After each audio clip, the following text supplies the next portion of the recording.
In the chaos of battle, finding the truth of what happens is all but impossible.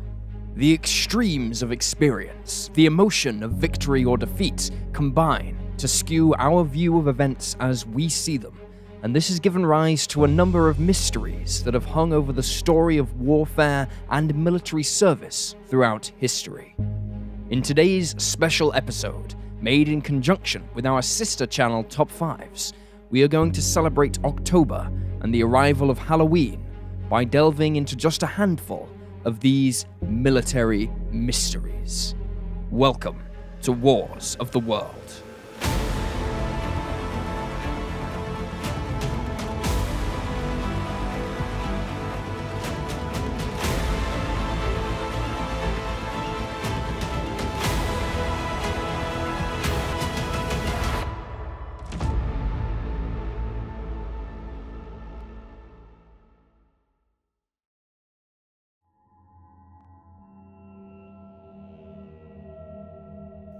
Snodgrass Hill lies on the Tennessee-Georgia border in the southern United States and would have been a fairly unspectacular stretch of land were it not for the fact it was the site of the second bloodiest battle of the US Civil War. On the 19th of September, 1863, Union and Confederate forces met on the hill and initiated the bloody and brutal Battle of Chickamauga. It was the first major battle of the Civil War fought on Georgian territory and would result in a painful and significant Union defeat that threatened to destabilize the Union's Western Front. The battle left behind nearly 4,000 dead, 2/3 of whom were Union troops, and it is this terrible loss of life that seems to have attracted some ungodly creature, if witness reports are to be believed. In the hours after the battle, stories began to materialize amongst the survivors of a frightening beast with green, glowing eyes moving among the corpses near Snodgrass Hill. Reports from the terrified witnesses described the creature as being human-like in shape, save for its eerie, glowing green eyes and huge, deformed jaw, from which terrifying fangs protruded.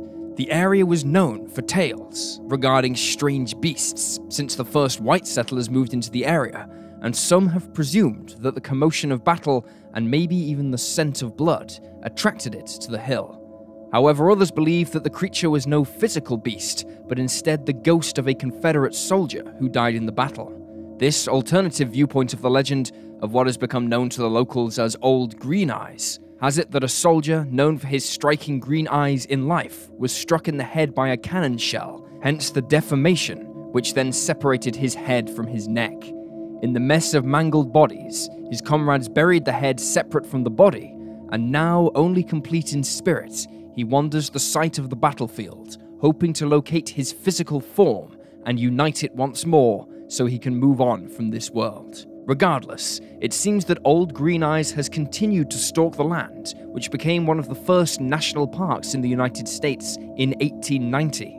Probably one of the most frightening encounters involved a park ranger by the name of Edward Tinney, who recounted how he was walking through the park at around 4 a.m. sometime in 1976, when an inexplicable chill rushed over his body. The very next moment, he was startled by a green-eyed being lurching out of the darkness in front of him.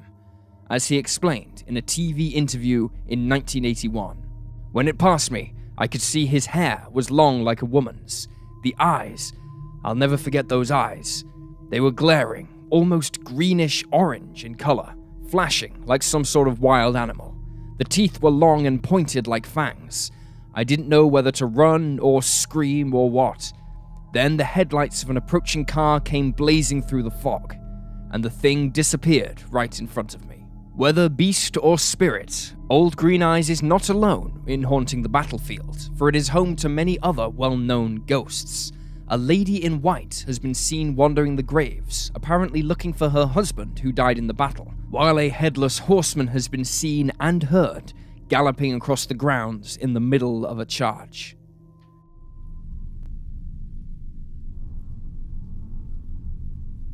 It's fair to say that sailors can be a superstitious lot, As history unfolded and ships began charting further and further afield on journeys that would be the equivalent of us today traveling into space, it is little wonder that sailors would begin to see patterns emerging surrounding misfortune in order to avoid them in future, even when these patterns were fleeting at best. Perhaps one of the most well-known of sailors' superstitions is the old saying, "Red sky at night, sailor's delight. Red sky in morning, sailor take warning," this being in reference to an impending storm. Another superstition concerns that of Jonah, a specific crewman or passenger who, for whatever reason, appears to bring the ship bad luck, and so must be put off the ship as soon as possible. The superstition, of course, has its origins in the biblical story of Jonah and the whale, in which Jonah attempted to flee God's service by crossing the sea on a ship, which was then struck by storms until he was thrown overboard and swallowed by a whale. However, of all the superstitions embraced by sailors over the centuries, none strike as much fear and apprehension as that of the Flying Dutchman. The origins of the famed ghost ship are, like many legends, unclear, and several stories concerning how the ship came to be wandering the seas, apparently trapped between this world and the next, have emerged since sailors first began reporting the vessel in the 18th century. What is clear is that whether true or not, sailors associate deep misfortune for the ship whose crew sight the ghostly vessel, and reinforcing this belief is perhaps the most famous sighting of it, that made by the young man who would one day become King George V of England. Given how important the Navy was to the empire of his grandmother, Queen Victoria, the young prince was destined for a military career at sea, and in 1881, the 16-year-old was aboard the Royal Navy's HMS Inconstant, serving in the Far East and Australia. Traveling with his brother, Prince Victor Albert, and their tutor, John Dalton, in July, the trio were aboard the warship as it sailed the Brass Strait between Melbourne and Sydney. It was here the Dutchman appeared in typical ghostly fashion. Recounting the sighting in his diary, the future king said, "July 11th, at 4 a.m., the Flying Dutchman crossed our bows. A strange red light, as of a phantom ship all aglow, in the midst of which light the masts, spars, and sails of a brig 200 yards distant, stood out in strong relief as she came upon the port bow, where also the officer of the watch from the bridge clearly saw her, as did the quarterdeck midshipman, who sent forward at once to the forecastle. But upon arriving, there was no vestige or any sign whatsoever of any material ship was to be seen, either near or right away to the horizon, the night being clear and the sea calm. 13 persons altogether saw her. At 10:45 a.m., the ordinary seaman who had this morning reported the Flying Dutchman fell from the foretop mast crosstrees onto the topgallant forecastle and was smashed to atoms. And so we see that the sailor who first saw the Dutchman fell to his death not a day later. As to what they truly saw, we may never know, but the crew of the Inconstant and the royalty on board believed he was a victim of the curse.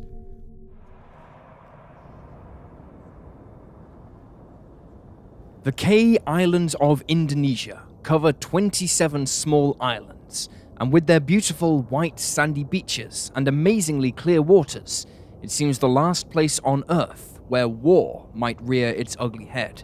Sadly, of course, we know that not to be the case, and war came to Indonesia, as it did to much of the Pacific, in March of 1942, when Japanese troops invaded what was then called the Dutch East Indies, and they would not be dislodged until the end of the war in 1945. In 1943, a Japanese surveillance team was inserted onto the Kei Islands to monitor Allied air and naval activity in the region, and this would give rise to a truly bizarre mystery. Within days of landing on the island, a Japanese soldier reported to his superiors a strange incident that had happened to him one night while walking along a beach on the island where he was stationed. He said he had been swimming in the water when he saw a child on the beach, but when he went to confront the youth, he realized it was not human at all, instead being confronted by the terrifying image of a bizarre creature whose human-like head was adorned with prominent spines.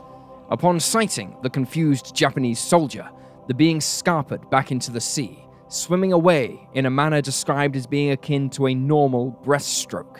The incident could have been dismissed by the soldiers' superiors as a case of an overactive imagination, were it not for two factors. Firstly, the local population were not at all surprised by the story and explained that these creatures were called orang-ikan, and they had lived in these waters for centuries, complaining that they often got caught up in their fishing nets. Secondly, other troops on the island began reporting similar sightings of the creatures, either on land or frolicking about in the water. This led to a demand to the locals that should one of these creatures be captured in the fishing nets again, the Japanese authorities be contacted to investigate. And that is exactly what is said to have happened. Japanese Sergeant Taro Horibu claimed after the war that a local village chief reported to him that an orang-ikan had been brought on shore by fishermen, and so he went to see it for himself. What he saw shocked him. Describing it afterwards, he said it was 160 centimeters tall and had long dark hair with a reddish tinge. Its neck was covered with spikes. Its face resembled that of a monkey's, with a wide fish mouth, in which there were a lot of small, sharp teeth. Between the fingers and the toes, the creature's membranes were stretched, and the body was dotted with strange growths that looked like algae. Haribu was said to have been deeply affected by the image of the creature and wanted to investigate them further, but the pressing wartime situation prevented him from doing so. After the war, he tried to get the attention of several zoologists to tell them of his story, hoping they would return with him to the islands, but few took him seriously, thus leaving the story of the Kei Island mermaids a mystery.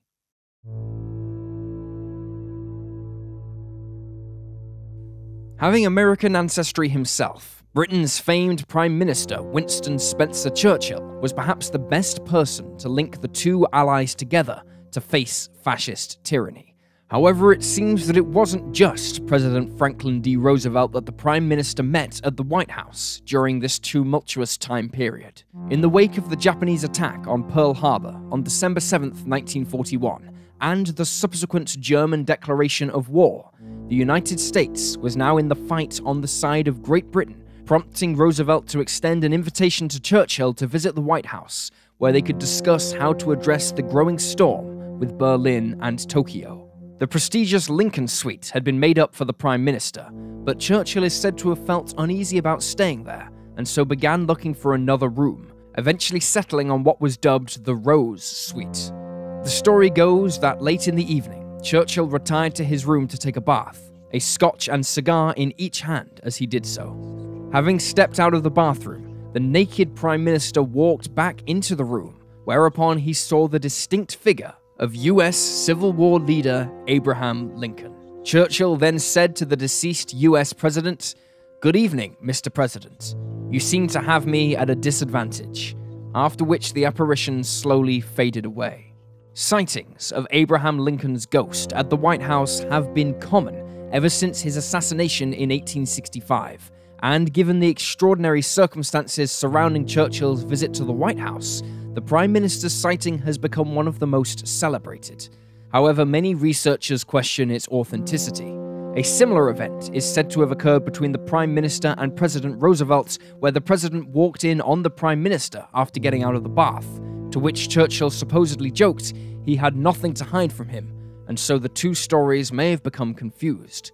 Interestingly though, the most common place for Lincoln's ghost to appear was the Lincoln Suite, where Churchill was supposed to stay originally, leading some to believe that Lincoln's spirit was determined to meet with Churchill to give his blessing for the Allied cause.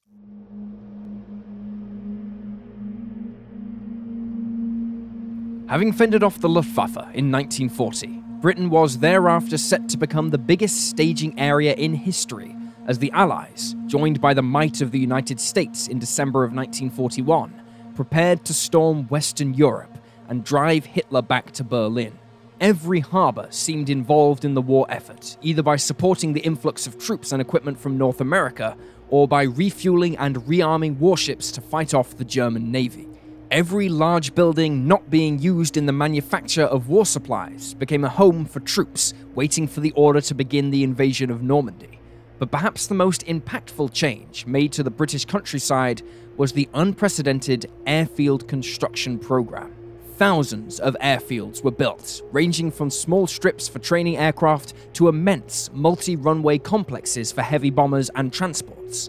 There were so many Allied aircraft in the skies over Britain by 1944 that at times they seemed to blot out the sun, with the US 8th Air Force alone possessing over 3,000 aircraft. Such air power seemed unstoppable, but of course, that was far from the case, and many thousands of young flyers failed to return from their missions, and if some reports are to be believed, many still haven't found peace, even in death. RAF Biggin Hill was one of the most important airfields in defence of southeast London during the Battle of Britain, and is today home to a museum celebrating its wartime role. However, ever since the end of the war, residents living around the airfield have heard the distinct tone of a Spitfire's engine roaring over their houses when no aircraft were reported to be flying. Some have even seen the mysterious fighter either flying a path back to the airfield or at times performing a triumphant victory roll, as though returning from a successful mission. But again, the operators of the museum have stated no aircraft should have been flying that day, leading to the belief that the aircraft carries the spirits of one of the few who never made it home. Additionally, motorists in the area have reported encountering a ghostly airman, apparently having bailed out of his aircraft, trying to get a ride back to the base. Elsewhere, on August 3rd, 2015, Richard and Helen Jeffson were driving their car in Rowsley, Derbyshire, when they were greeted by the awe-inspiring sight of a wartime Lancaster flying dangerously low over the countryside. What made the sight even more incredible was that despite the turning propellers indicating the 4 powerful Rolls-Royce engines were running, the aircraft didn't make any sound and flew off towards Derby, where it was spotted by several more witnesses. There is only one airworthy Lancaster in the UK, flying with the RAF's Battle of Britain memorial flights, but it was nowhere near Derbyshire that day, leaving some to believe they may have actually seen an RAF or USAF C-130 Hercules, which from certain angles has a similar silhouette to a Lancaster.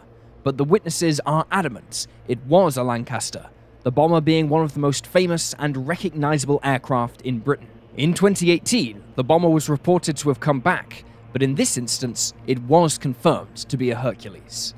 A spectral wartime Douglas Dakota transport plane is said to haunt the skies over the picturesque Peak District after it crashed, killing all 6 people on board. This area became known to pilots as the Dark Peak, for it's home to numerous wrecks where pilots have become disoriented or lost in thick cloud and crashed in the mountainous region. Again, the aircraft is said to fly low and silently, and on more than one occasion has been seen to fade away out of existence as though going into cloud, even on a clear and sunny day. On March 24th, 1997, a sighting of the mysterious ghost plane apparently having trouble flying prompted the launch of a rescue operation including 100 volunteers and police, although they failed to find any trace of a plane or crash site that wasn't already there. And it's not just wartime planes that are said to haunt British skies. In the post-war period, the RAF acquired 87 Boeing B-29 Super Fortresses to replace their tired wartime bombers, until their own fleet of jet-powered V-bombers were ready for service. Dubbed the Washington B-1, a single ghostly example is believed to haunt the skies over northeast Wales after it crashed in poor weather in 1953. Witnesses eerily describing how it looks rusted and broken as it flies low through the mountains, again, often making no noise at all, forever continuing its flight into oblivion.